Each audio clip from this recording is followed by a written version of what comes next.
about wealth in Chinese culture.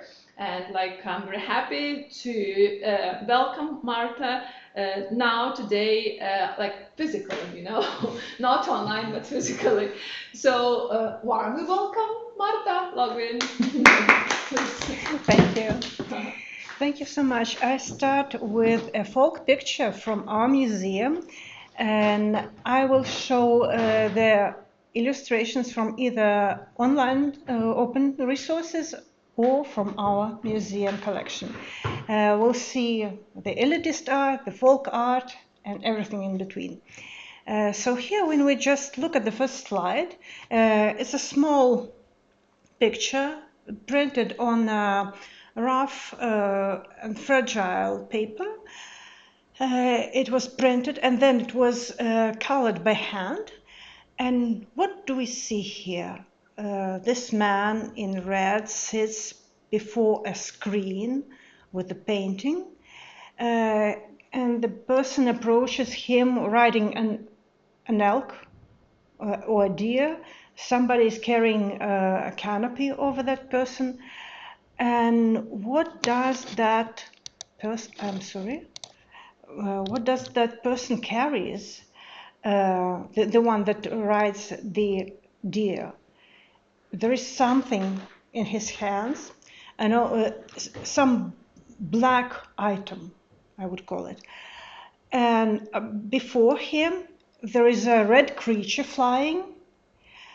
And also, when we move to the left, we see that before that man in red and his servant, there is a black thing on the ground. It has white spots.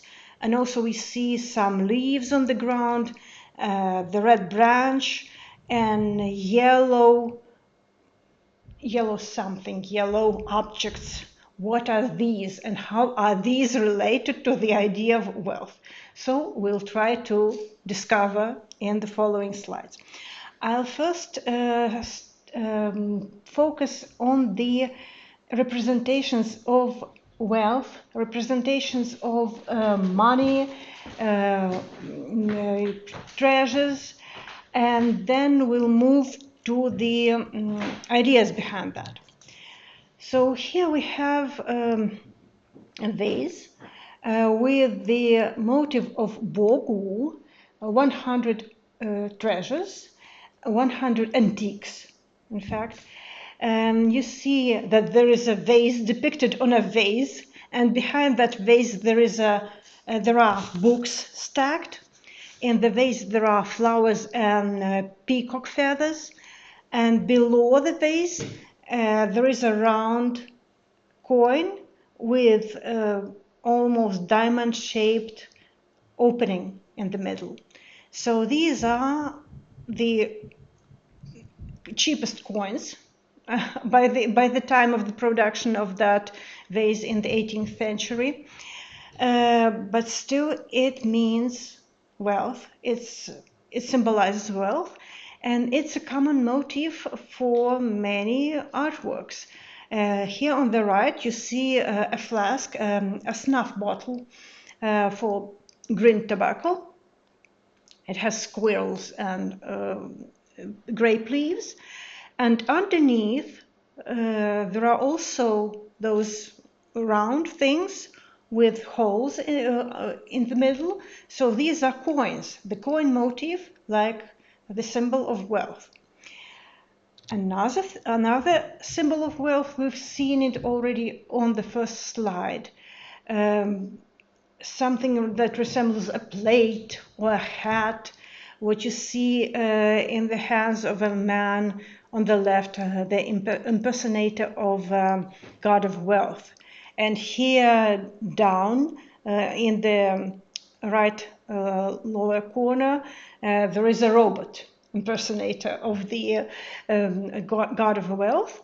He's also holding some gold piece like that, and the ginčai, the folk woodcut image of god of wealth also has Rui Pai. We'll talk about it later, the so-called Chinese magic wand, and those pieces, the ingots, ingots of gold or silver.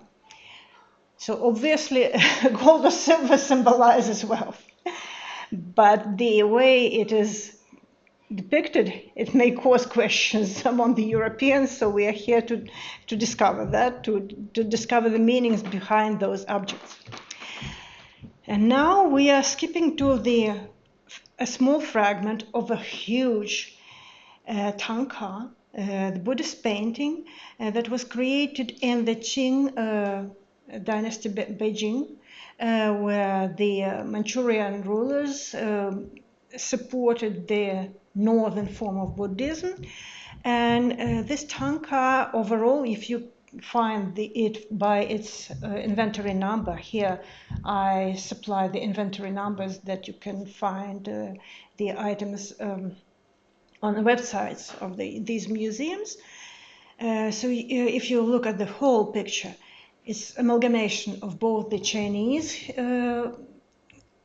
aesthetical tradition and spiritual tradition and the northern Buddhism, the Tibetan Buddhism tradition. So here Jambala Lupo, the green god of wealth in Buddhist tradition, he's over there. We don't see him, but before him there is a white elephant that carries a marvelous pearl on his back. It's a pearl. And also these ball-shaped things before the people, and in that great basin of blue with a golden ornament, these are also supposed to be the magic pearls, the pearls that have the virtue of spiritual treasure and both the material treasure. And if we see, comparing to those that very exuberant, very colorful, very intricate painting, if we see something much more modest, like here we have a silver plate, but it's not colorful, but still there are some ornaments. And these ornaments may be brighter or duller, but they may be repeated on garments, on everyday utensils. What are these? So there is a concept of 8 treasures, and they could be Buddhist treasures, secular treasures, Taoist treasures. There are sets of these treasures. I would encourage you also to Google those, so you'll find a plethora of them. Otherwise, the whole lecture would be only on them. And these items that I show here from Met Museum, they are from Qing Dynasty as well. The majority of my illustrations are from Qing Dynasty. So what should we know about these 8 treasures overall? That they represent the values of spirit and of also of some material value. They for example, once there was a legend that on a footprint of Buddha there were 8 pictures, and each of those pictures symbolized a certain body part of Buddha, and also each of these pictures could be an idam in Buddhist tradition, like an avatar of the highest wisdom that could lead you into some realms of the highest wisdom, actually. And also these, for example, the vase in these 8 treasures on that silver plate. It stands for the heart. The heart means compassion, and so on, so on. So it is related to emotions that everyone may experience, the emotions that are considered positive, and those that should somehow remind us of all those positive ideas, positive thinking, positive behaviors that one should follow. So here we come up to the idea of the combination of spiritual and material treasures. Just the depiction of it is something valuable, and it also reminds us of highest treasures. And going back to more of the folk traditions, although Shen Cuan was a court painter, we see a vase. Now I'm noticing that I've put so many vases here. So these boys, there are 5 boys overall. It's a fragment again. These 3 are around the vase, and the vase is decorated with red creatures we've just seen on the first slide. And these are, any ideas? Bats. Yes, absolutely. So there must, and the other 2 bats are flying around with those baby boys or toddler boys. So 5 of them are depicted on a vase. So these are full for wealth and for happiness, but also they symbolize either 5 blessings, non-material, or they could stand for material blessings like the crops, the gold and silver, the cattle, and silks and textiles and like. And from the court painter, we come to another Nianhua, to the New Year's painter, New Year's woodblock print, where there is a cat tortured by these 2 toddlers wearing that cat costume. And we read that inscription in, I would say, in a very folk way, Mao Tou Fu Gui. I would translate it that a cat's head would bring wealth and treasures. So, well, what is going on here? How would we say that this is somehow related to wealth? As we can see in both the court painting, the elitist painting, the Chinese art is never straightforward.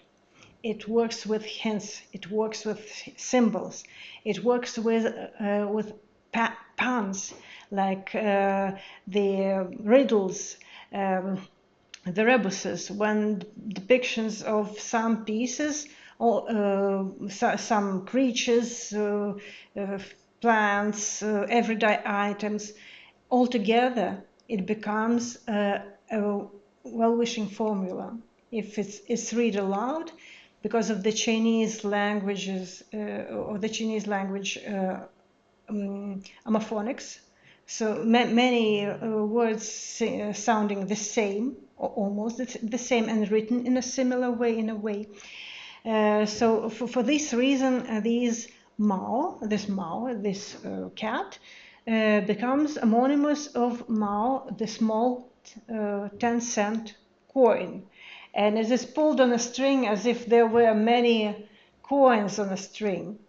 And this way we can perceive that this is like the children are bringing money, but still this cat is also carries that costume of a tiger with 1 character on its forehead.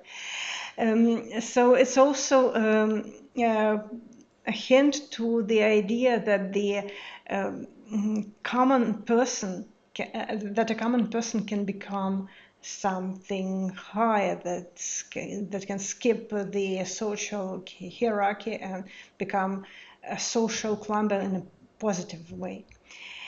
So for that reason, here we also come up to the idea of wealth and prosperity and high social status, and for sure not only social status but also fertility. You see the pomegranates on the left, that always stands for many children. So now we are almost done with the symbols, and we come to the real items that become prototypes for many of those symbols. So you can see the old money, the oldest money, from Joe times when there were the proto coins in shapes of spades, daggers, just everyday items, and came up to the round coins. So these are often seen at auctions now. They can fetch very different prices. And well, as a museum representative, I'm not talking about auctions too much, but we'll go to the left and see how these coins were made. They were the molten metal would enter the shape following those small connections, and when you remove the cold metal piece, it looks like a tree. It looks like a leaf. And for that reason, it created that idea. The very technical process resulted in an idea of a money tree. So now you can go to any esoteric shop and see those money trees and like. And by Han Dynasty, it ended up with very sophisticated items. You see these very flat metal creations of bronze that depict legendary, for example, here on the right, there is a rabbit on a moon making the potion of long life in that vessel. On the left, I call it reptiloid, with a snake or snake-like creature as a base. There is a very sophisticated money tree that goes in all 3 dimensions. And here is a silver ingot, the one we saw in the hands of those impersonators of the god of wealth. But that's not only about money. It's actually, if we talk about wealth, we talk about much more things that would be available to those who are privileged. So there is comfort of heating, for sure, comfort of light, and nice smells, to be surrounded by nice smells. If the Chinese were the first to manipulate light, and it was also an issue of being able to stay up late, being able to break the natural course of daylight and nighttime darkness. It was the Indians and all those people, the people from the West, that brought the culture of perfumes to China. It was in Zhou Dynasty, they already started pondering on the idea of changes of seasons, of wuxing, of 5 elements, 5 phases.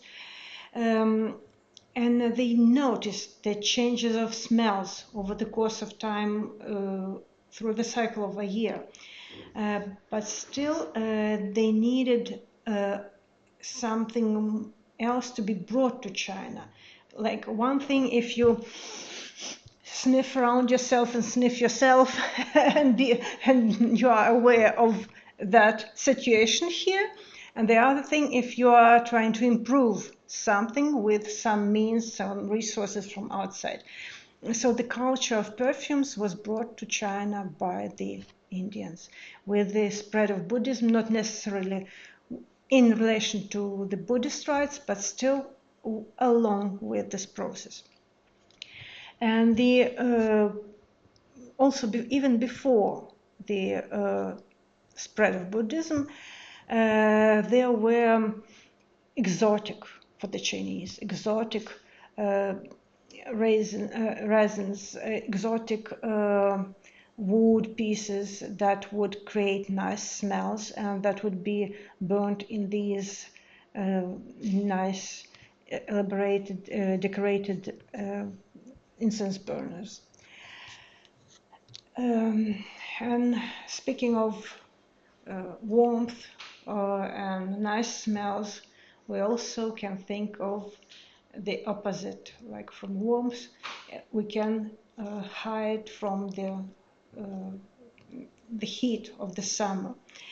So here we have already the Song Dynasty picture. So you see the female servants with a great vane, not a fan, but a vane. And the man here reclining on his bed, day bed, he has on his left, it is that place has some damage to it, so you cannot see it properly, but please trust me that before his bed, like on his, a little bit behind his head, there is a tripod that would, it's over there, so here, a kind of a messy place, but it is proven that this is a tripod and it is filled with ice. In the summer heat, it's filled with ice and it is used to cool the fruit he's eating. So it's a very elaborate thing. It's a very, very sophisticated and rare thing to have ice preserved somewhere or brought from the north for him just to cool his fruit. And surrounding himself with all those, behind his head there are bells, some antique items, and the screen behind him is a painting. So again, we see a painting, in a Chinese painting. It's an amazing idea, an amazing motif in Chinese painting overall. So here we have a man who can also be relaxed. You can see his open breast.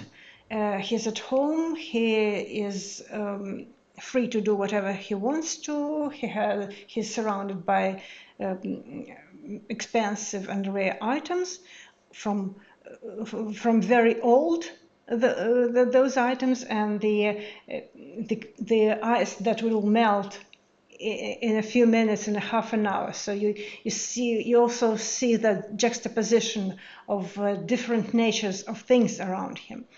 And the ladies with vane who can just wave it and bring him nice feeling of freshness.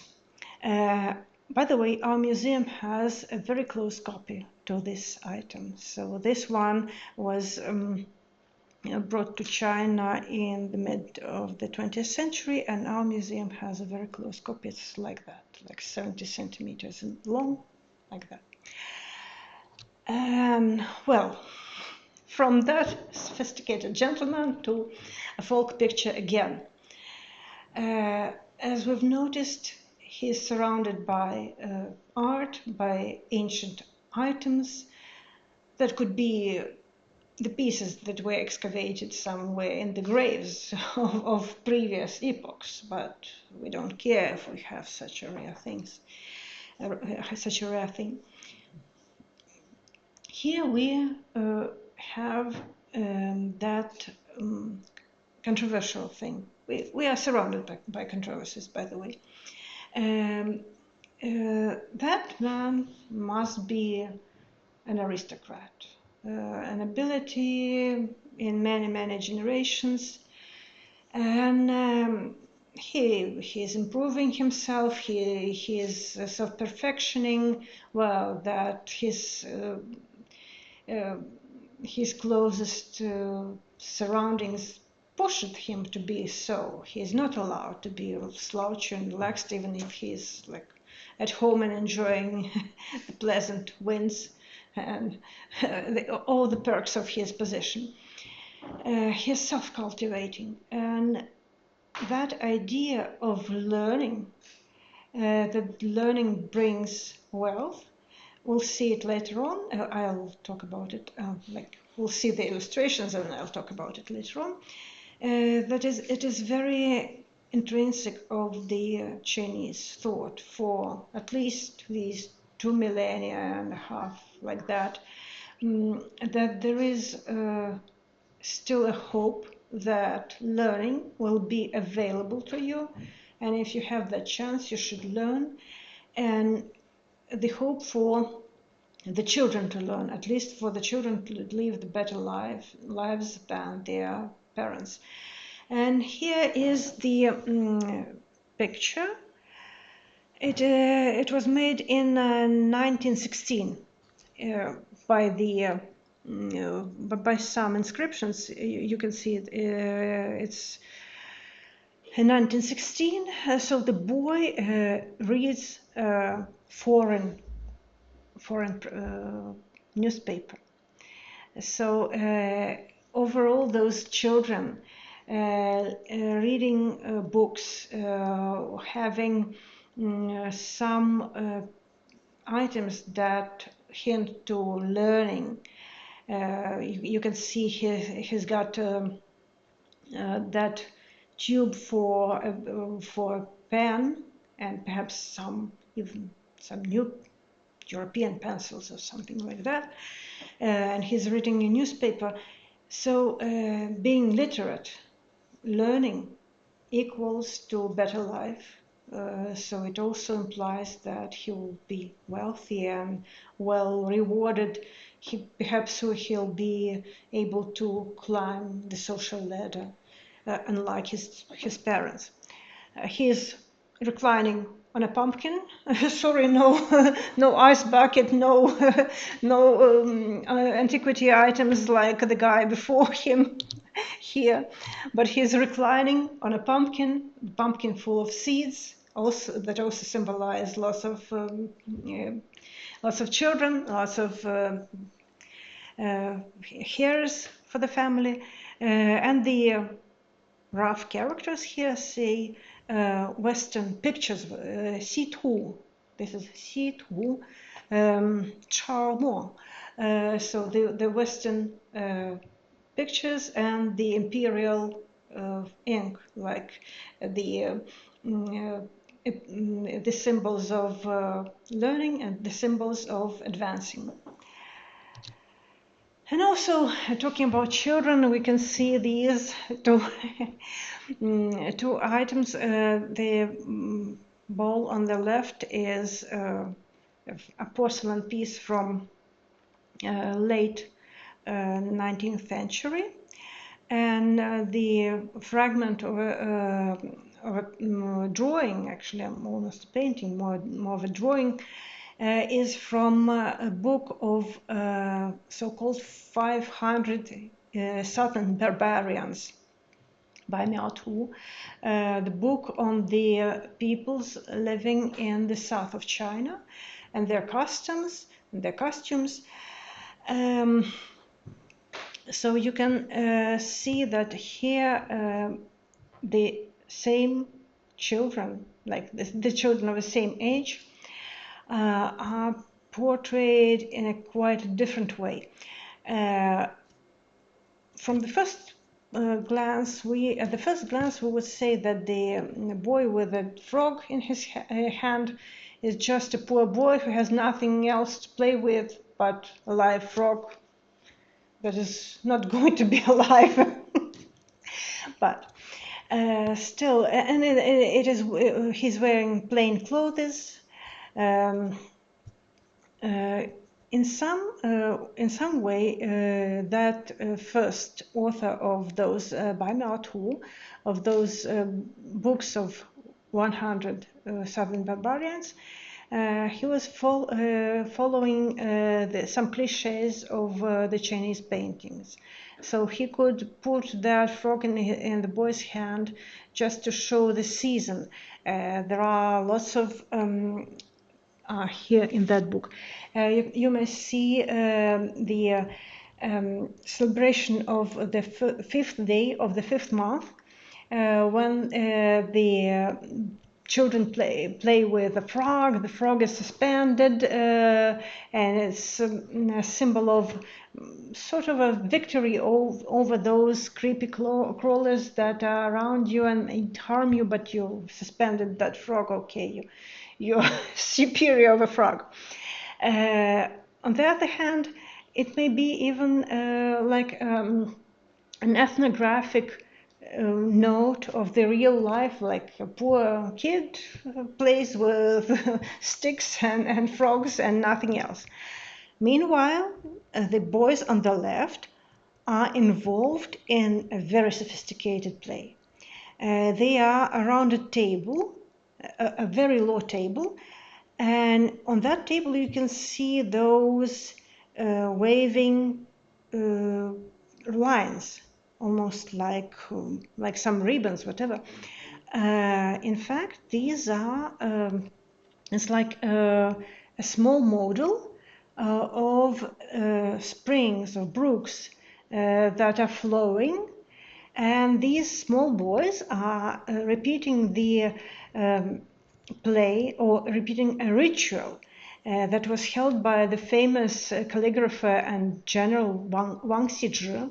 Wang Xizhi was known for being the impersonator of both of two virtues of a man. A man in the Chinese patriarchal society had to have at least one virtue, either learning, to be a man of learning, of literature, of arts, of sciences, whatever that learning may mean. It was often considered in complex. There were no humanities or math or STEM, like everything. A man of learning or a man of military power. So that military power would be also his physical health and fitness, and his ability to have what nowadays the neurologists call the sport intellect. Like there is an emotional intellect, IQ, and sport intellect, the ability to interact either on a soccer field or in war, like to interact, to understand each other, to make decisions in a very scarce time and pressed situation. So Wang Xizhi was, he had those both abilities of being a man of learning, of creation and high intellectual powers, the one who thinks in very like not very in a long run, like bringing up some poems from the past, being able to think in quite a slow pace, and being also very fast in some decisions and being physically fit. So Wang Xizhi invited a few dozens of his friends to undergo the ritual of summer cleaning on the third day of the third month, and they had a party, and they were filling the vessels with wine, and were making those wine cups flow down the sophisticated brooks in his garden. And if I filled my cup with wine, and it travels to Margarita to see. Margarita gets a wine cup, drinks, and tries to write a poem, and then passes that relay to others. And afterwards, Wang Xizhi got quite a lot of small pieces, and he edited all that and created one piece, which is now an epitome of calligraphy, an epitome of landscape and landscape poetry, and it's called Langting Notes, Notes of Orchid Pavilion. So here these toddlers, these children of not older, I would say, than 4 years old, they are playing such a game. So you can imagine they are expected to reenact what a famous person of the past, a genius of calligraphy, as the Chinese call him, what the genius of calligraphy invented, and that resulted in a masterpiece of poetry. So that's the different expectations of different strata, of different people of different walks of life. And well, we've talked about the ability to stay up late, to the privilege of breaking the rules, the privilege of having those, candles on the table. By the way, how do we know that they are staying up late? Perhaps they are just burning candles to just for fun. The stripes of fog over there on that side, on the upper part of the painting. This is not a hint, but this is a strong sign that this scene happens in the night time, and also combining that idea with the candles on the table and by the table, we understand that this is not for fun. This is a real necessity to have those candles. And again, we also have a picture-in-picture, because the screen they are sitting, some of them sit by, is also painted with some waves, with possible a landscape. And sometimes when you are privileged, you are you can be very generous. Not even sometimes, but quite often. And you can have that privilege to donate something, to share, to do something just for charity. And here is a fragment of a long scroll, horizontal scroll, that is now in Cleveland Museum. It is painted by Chu Ying, the very famous Chinese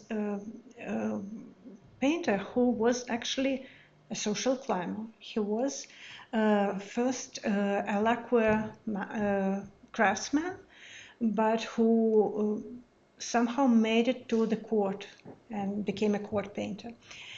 So here he depicts another painter, famous painter of Yuan dynasty of the 13th to 14th century, Zhao Mengfu.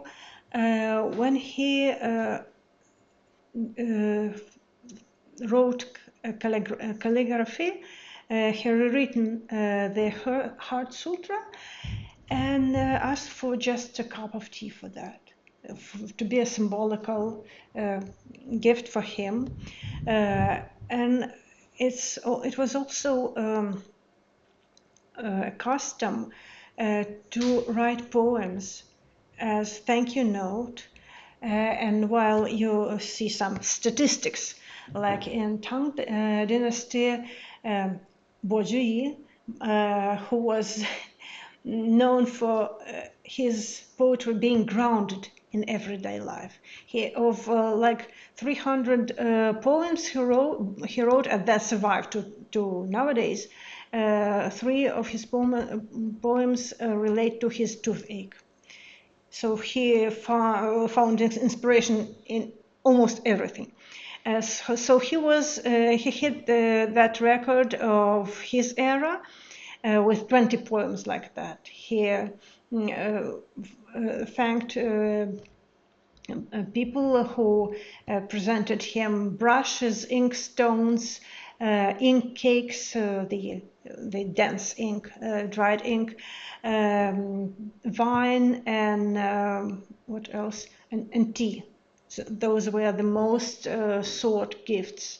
And it was also a custom, like if you'd like to have a poem from a certain famous poet, you'd rather come to him with such a gift, and you may expect him to write a poem in return. So by the Song dynasty, there is almost 150 poems from Huang Tianjian. You are wealthy, you are learned, you are perhaps you have something more of you have lots of resources overall, and you smell good, and you eat well, and you have those miracles like ice in summer and heat in winter, and you also travel at your own pace. If you are a courtier, you are given special horses, special sedan carriers who would rush you whatever you needed, whenever you needed, wherever you needed.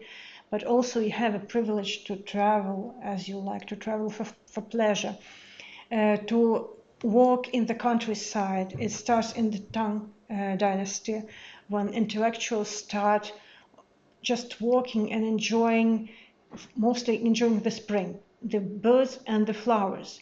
And afterwards, it became the name for a certain genre in the Chinese painting, for the birds and the flowers, for depicting nature. And while looking at this gentleman in a boat, I'm often fascinated with the clash of comfort and discomfort here. He's wearing plain clothes. He's standing on the river and must be bitten by mosquitoes all the time, but he's asleep or very well balanced and like not paying attention to any discomforts. His ting, his guting, his musical instrument is behind his back. He's reclining on it as if it was a pillow. And he has, but the pillows in China were quite stiff. You wouldn't expect soft pillows, so that's okay for him. And he has a basket of flowers and lingzhi mushrooms, and he has some scrolls all wrapped up in here. I'm sorry. In one case, and he has a big jar of wine here. So almost everything he needs for travel, for enjoyment. So he combines luxury with harsh conditions of being on a road, and not on the road, on just wandering, like being a tourist of his own time.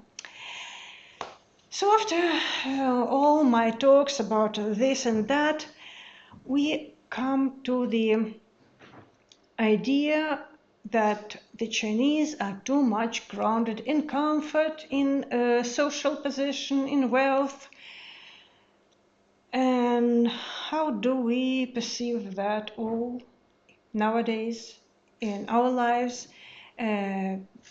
having also some not religious upbringing, but some ideas, some European ideas instilled by the church that but that being poor is the path to the heaven, and perhaps the only idea or the only way to look at wealth is to look somewhere towards east.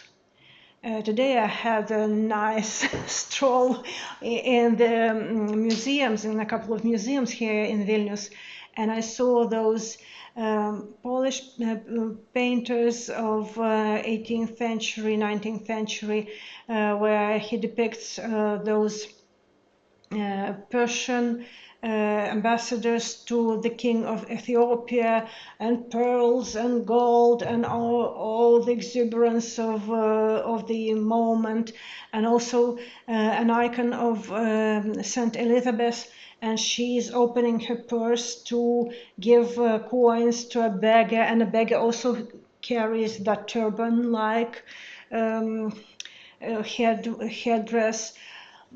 So, like, the wealth is somewhere far away. The wealth is okay when when it belongs to three kings that will give those symbolical gifts of treasures to baby Jesus. And here in China, we are seeing all those plump boys, and all those coins. And is this like, is West too much about poverty, or is this Chinese too much into money obsession? What can we do about it? What should we expect of ourselves, and what should we expect of Chinese? To be truthful, I don't have any like straightforward answers, ready-made answers. I just look at that picture on the right, the Langfang city in Hebei province, and these three gods of long life, happiness, and wealth, and all of them also perceived as those who are bringing the best, and sometimes they are depicted as one person having all those attributes. So the happiness of having children or having a good career and having living to old age, it's all perceived like an amalgamation, a hybrid of all these ideas of positivity. Like, is there a connection between these two nations? But well, okay, I enjoy talking. Well, still, we'll go to the ideas of Chinese mind, of Chinese early thinkers that add nuances to the ideas of wealth and that money obsession that I've told you about. So as we here are also, although we are in the paradigm of Christianity, we're also in a paradigm of not losing your talent, not wasting your talent, not like being productive, being resourceful, and like it's ingrained in us, along with the idea of humility, idea of not showing off wealth and like. And in Chinese, there were also lots of ideas that were contributing to the overall pictures. So along with the first spring and autumn chronicles, there were comments to those, Zhuozhuan. And in Zhuozhuan, there are some examples of local rulers who behaved unmorally, indulging too much in their wealth, in their influence. And later on it was retold like in a sentence, in a phrase, that if your cooks have fat to cook with, and meanwhile your subjects are starving, so you are not fulfilling your duties, so you are not the person you are supposed to be. You are not junzi, you are not nobleman, noble of spiritual qualities, in a sense of spiritual qualities. So these warnings, they were quite strong all along the Chinese history, although the all kinds of rulers, those of nobility or those who were gung, those were placed in their position for a while to supervise some areas. They were always reminded of being responsible for the well-being of others, not only their own wealth and comfort and position. And the Chinese thought also created some creatures that are like this one, Xie, and it is looking at us, I believe. It is said that it can distinguish right from wrong. It is often portrayed in a way, in courts. And there is a legend that it may find a corrupted official and pierce his belly with his horn and kill him this way. So the folk tales and folk perception of that was quite specific in fighting injustice and corruption. What other should we know about the way the Chinese spread resources, shared resources? At the dawn of the empire, when Qin Shi Huangdi collected all the small kingdoms in one empire, he instilled the taxation system that involved 5 small families combined into one unit. And that unit was responsible for supplying the taxes, mostly with grain. So these 5 families were interdependent. If one of the families didn't supply the taxes, didn't pay the taxes with grains, the whole unit of 5 families would be punished. If these 5 families decided not to pay taxes, they would not escape because they were collected in a bigger circle of 12 units of 5 families. So if one unit of 12 doesn't pay taxes, all the 12 units are punished by death, by destruction of their homes, very severely. So that instilled the idea of mutual responsibility, of mutual surveillance, and also the necessity to somehow live in peace. Because if you suspect your neighbor of telling you all the time, you'd better think of other way of interacting other than just being paranoid about each other.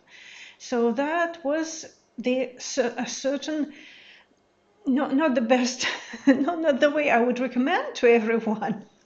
It resembles some other, not the best places on earth, but it was a way of life that is still works until today. These are not units of some households, families, but this is still the system of mutual reliance, mutual responsibility, and mutual and collective punishment in cases of some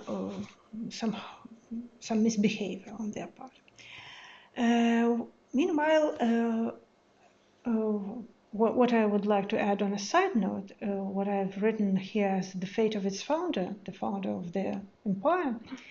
I would like to go back to the idea of nice smells. If you're a noble person, you have your, if you say you are a courtier, you have one day off in like a week or in 10 days, when you have to clean yourself. You take a bath, you clean your servants clean your clothes and like, so you have a special day off.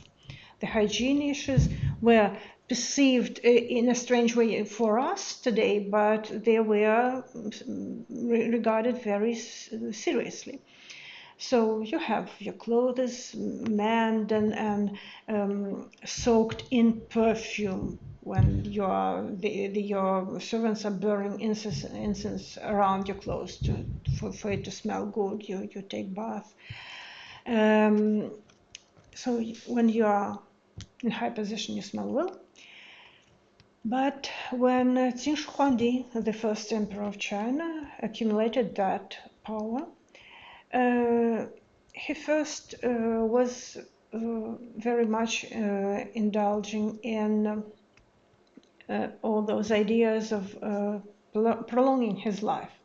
And here we have that in that picture, in the modern day hotel, we see that man on the left. It's a god of long life, so it's a blessing. Living long is a blessing. Your life in afterlife will also be a blessing. So he was not satisfied with the powers he had right now. He wanted to live for long and forever. So he was taking all sorts of pills, relying on all kinds of magicians that came to his court. And perhaps that was the reason he died in his 50s. And his courtiers they didn't want him to die. They wanted to rule in his name. So they hid his dead body under strongly smelling fish, salted fish. So it took some time for his body to decay, for the smell of decay to spread around. So people noticed that that's not only fish that smells. So stories like that are good examples of every Chinese knows that too much of obsession is not healthy and doesn't lead to anything good. So I mentioned that if you are a person of learning, if you are an ability, you have a high position. That's a privilege, that's your nature, that's your identity. And when you are an official, you possess all those privileges. So having, imagining somebody in a position, like here we have a portrait of a real couple of Qing Dynasty official and his wife. You perceive such a person as something like too much powerful over you. So there is it's no wonder that the social power became equal to somehow like magic power. And the creatures, the human-like beings of power, the magical entities, they were often also portrayed as officials. So that also created a hybrid. I've just spoken about the emperor and the like, but that was somewhere very high.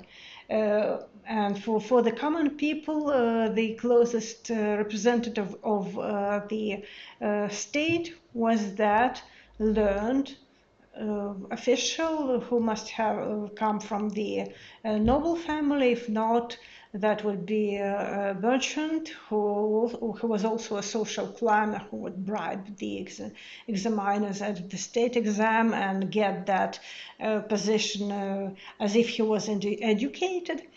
So that imagery of an official and a god, a deity of wealth and career and advancement as an official, is all very like natural to the idea, also to the idea of power, to the idea of social dynamics, and also to the Confucian idea of meritocracy. Like if you have talents, if you have abilities, you have to serve the state, you have to serve the emperor, and the state will reward you, and you will also be supported on both sides, like common people would respect you in all ways. So another example from our museum. And even in the times of quite harsh changes in the society, changes in the world, this picture was painted in 1943. We see that the painter, who is famous for both traditional painting and participating in the modernist movement of Europe, in France. He even had his French pen name or artistic name, Jupeon. Xu Beihong. He paints that tiger, and he also studied in Dresden, and he often visited Dresden Zoo to study the feline creatures. So for this reason, he pays so much attention to the tiger, its paws and like. And here on the right, you can notice all those golden ingots piled up. The painter addresses the god of wealth, who has a prototype in an official of Song dynasty. He addresses him as a brother and complains that he, Xu Beihong, is making living by drawing cats. And he asks the god of wealth to share some of his wealth with him. And this is god of wealth in his military attire. It was said that he was an official also sent to some western parts of that day China, and he helped in inoculating against smallpox. So he is considered to be also a god of a deity, a god who protects against epidemics. So he can remove life or give life, and he can also give wealth. So. And for that reason, perhaps it was quite the idea, the imagery of that god, considering the situation in China, in the world at that time, that was very close and familiar to Xu Beihong. Another person in military attire, but not being a servant, but being a very well-known general, also a general who was rather not serving a certain dynasty, a certain emperor, but being a commander of his own troops, is Guangdi, the real hero of the 3rd century, 2nd to 3rd century Common Era. He was also perceived as such a man of both virtues, of military virtue and literary talents. So step by step, his imagery became that not only a god of military strategies, of clear thinking in the military field, but also he was a donator of wealth, as the wealth was very often sought among the people, so it was quite an easy thing for any hero in China to also become a god of wealth. And last but not least, what we should notice about the Chinese thought, Chinese way of life, Chinese philosophies and way of thinking, that Buddhism has influenced the Chinese mentality a lot. The Mahayana, the great chariot Buddhism, that emphasizes charities and practical help on a way to enlightenment, on a way to better rebirth. And in the 10th century, it is said that there was a beggar or a monk living somewhere on a market square, also reclining wherever he could, disregarding any comfort, always happy, always laughing, playing with children, being quite a little bit foolish. And he received alms, received donations, because he was a monk with just a bag, simple bag of simple plain textile. And people started noticing that those who donated him something were becoming rich all of a sudden. And when they surrounded him and understood that he was something supernatural, some kind of a magician or whatever, he spoke, he recited a poem telling the people that he was an incarnation of Buddha of the future world, Buddha Maitreya, who arrived here and who is now coming back to the heaven. And he disappeared. So that legend gave an idea of that overweight, always happy, disregarding comfort, man of mature age. And while studying Chinese in the late 90s in Beijing, I noticed that this imagery, this impersonation was quite close to the hearts of older men who somehow projected their positive identities, their perception of themselves, their positive way. They projected those qualities onto that imagery. So, and I saw those lots of those instances. The people's reaction, the people who, the retired men who were collecting some trinkets and going to some collectors' conventions at Baogos in Beijing, and sometimes painting in the presence of people. Like it was a very favorite subject in that time. And here what we have in our museum is a small sculpture, bronze sculpture of the last dynasty. And here we have that amalgamation also of different ideas realized seen in one whole image. He's wearing the crown of Buddha of the future world. So for this we recognize him.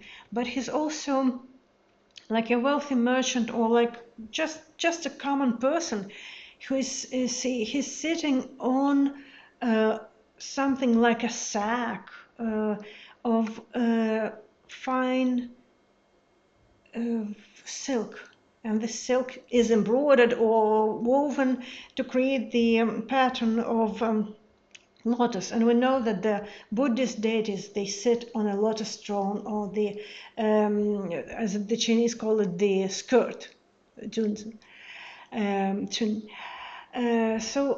really like this image, as it combines the secular and the religious, and it speaks about many aspects of perceiving comfort and discomfort and wealth and poverty and the balance among that. And there is another image. We actually have two images.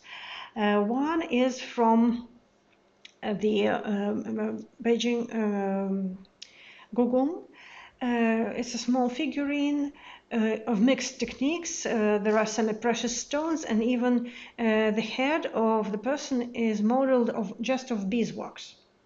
So such a combination we would hardly expect in the European arts. But we see the person in orange. He's holding a string of round-shaped objects, which are coins. And there is some creature under below him on the left. So this is a three-legged toad that is supposed to be his rival, the person who envied him a lot. And Lu Hai, being a magician, made that person to turn into a toad. The toad that would bring him treasures. And sometimes that toad would escape, but just shaking the money string would bring this toad back, because it was so greedy. And also there are lots of legends. And Lu Hai is very loved by all kind of traditional drama goers. There are legends about him and his wife, or the fox who was somehow ordealing him. Still, that image, that idea also crossed the sea, and here we see the fragment of a Japanese painting copying the Chinese sample. The Chinese sample of the Yuan dynasty is now stored in one of the temples in Tokyo. No, in Kyoto. I'm sorry. But it is dark, quite dark, because of the time and light. So the best images I got were from the British Museum, where that white toad is sitting on the head of Lu Hai. And Lu Hai is often depicted as a person of quite strange appearance, which contradicts the idea that a noble person should be very refined, even in the facial features. I haven't spoken about the idea that there should be also a relationship between your inner self and your outer appearance. So the nobility or God should be like very correct, very ideal. And here we see some person like, okay, here his head is round shaped like an average man, and here he's quite strange. So that could be also related to the ideas that the things from behind our reality, they are not like us. They are not our. They don't comply our normalcy. And it was also a reminder from the people of more like fragile position. It was a kind of a reminder that you should not disregard the humblest person, the person of some quite strange background, making the simplest thing, not skilled, not like very sophisticated, but you still should pay attention to everybody, because otherwise you may just miss a deity being right next to you. So, speaking of all that, another sign of amalgamation of ideas, that wealth, comfort, privilege is not only somewhere in an ideal world, is not very much separated from everyday lives. The farther from the center, from the capital you would go, the more those ideas of fake it till you make it.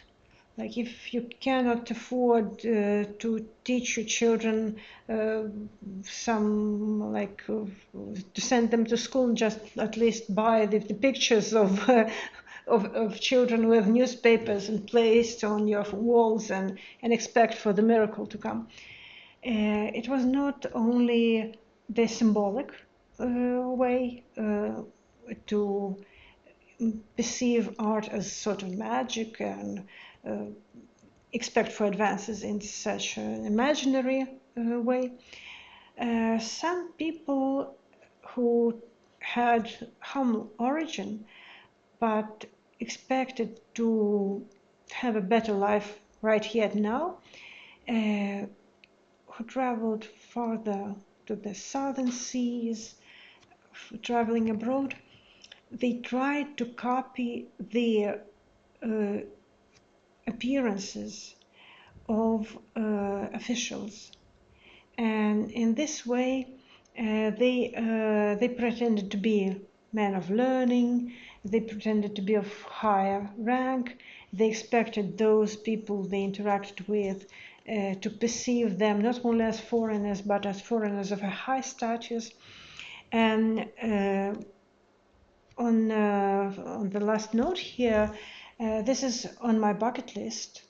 I'm sharing my wish for advancement with you, that I may not only take a bus for 30 hours to travel here, but one day I may travel to the Asian Civilizations Museum in Singapore, where there is a big exhibition, permanent exhibition, devoted to those pretending to be Chinese officials, to be those literati, the men of learning, who travel to Singapore, the people of all walks of life, but who were establishing new lives there in disguise of being people of learning and people of higher status. So that's my wishful thinking, and I'm grateful for your attention for this hour and a half. And if you have any questions, please ask, and please come to see those books we have. The Confucius Institute has.